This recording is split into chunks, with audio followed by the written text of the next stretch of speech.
আমরা আমাদের এলাকায়, গ্রামে বা পাড়ায়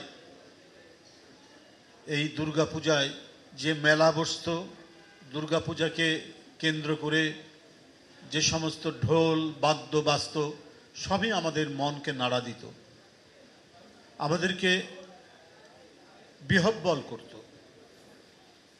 এবং বিসর্জনের দিনে যে বেদনার যে আবহ তৈরি হয়, এটা যেন গোটা জাতির উপরেই এই বেদনাবোধ, এই শোক বিস্তার লাভ করত।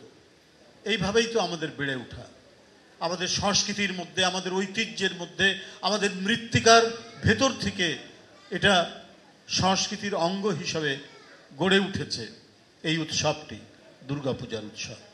তাই এই যে মিলনের, ভ্রাতৃত্বের, সম্প্রীতির এই বন্ধনকে নানা কারণে, নানা রাজনৈতিক কারণে বিভাজন করার চেষ্টা করা হয়েছে অতীতেও।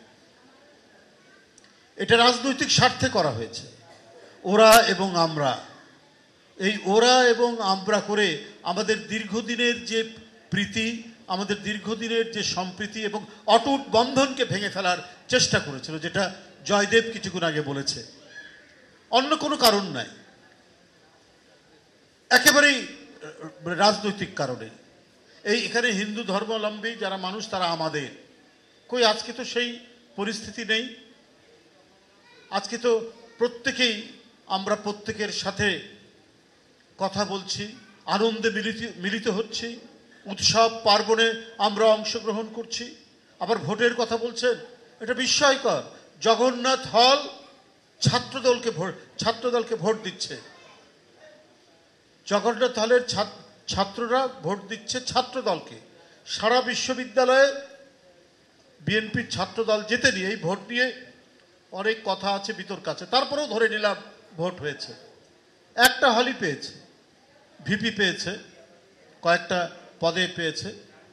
সেটা কাদের হল? এখানে হিন্দু সম্প্রদায়ের ছাত্ররা বেশি সেখানে থেকে পড়াশোনা করে। বিভাজন নেই, রাজনীতি নেই বলেই আজকে পরস্পরের মধ্যে হৃদয়ের যে সম্মিলন ঘটছে, সেই সম্মিলন অসাধারণ, অতুলনীয়। কিন্তু চেষ্টা আছে, এখনো প্রচেষ্টা আছে এটাকে ভাঙার। আমরা যখন চারিদিক থেকে প্রত্যেকেই এই দুর্গা পূজাকে, এই উৎসবকে নিরাপদ এবং তারা যাতে নির্বিঘ্নে উৎসবটি উদযাপিত হয়, তার জন্য আমরা যখন প্রচেষ্টা চালাচ্ছি সবাই, আমি বলবো যে দলমত নির্বিশেষেই এই আন্তরিকতা রয়েছে। কিন্তু তারপরেও পার্শ্ববর্তী দেশ থেকে বা আমাদের এই মধ্যে, এই সমাজের মধ্যে ভেতর থেকে নিজেকে লুকিয়ে রেখে নানা অন্তর্ঘাত করার প্রচেষ্টা চালিয়েছে। কিন্তু আমি বলবো, এই ক্ষেত্রে সরকার এবং প্রধান রাজনৈতিক দল বিএনপি এবং তার চেয়ারম্যানের একেবারে অত্যন্ত সুনির্দিষ্ট নির্দেশনায় সারা বাংলাদেশে বিএনপির প্রতিটি মানুষ, অঙ্গ সংগঠনের প্রতিটি ছেলে মেয়ে অত্যন্ত সতর্ক দৃষ্টি রেখেছে এই পূজার।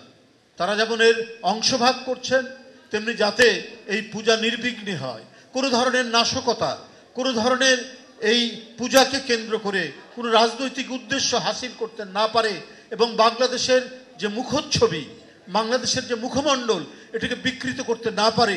এই কারণে আমরা প্রত্যেকেই সচেষ্ট থাকছি।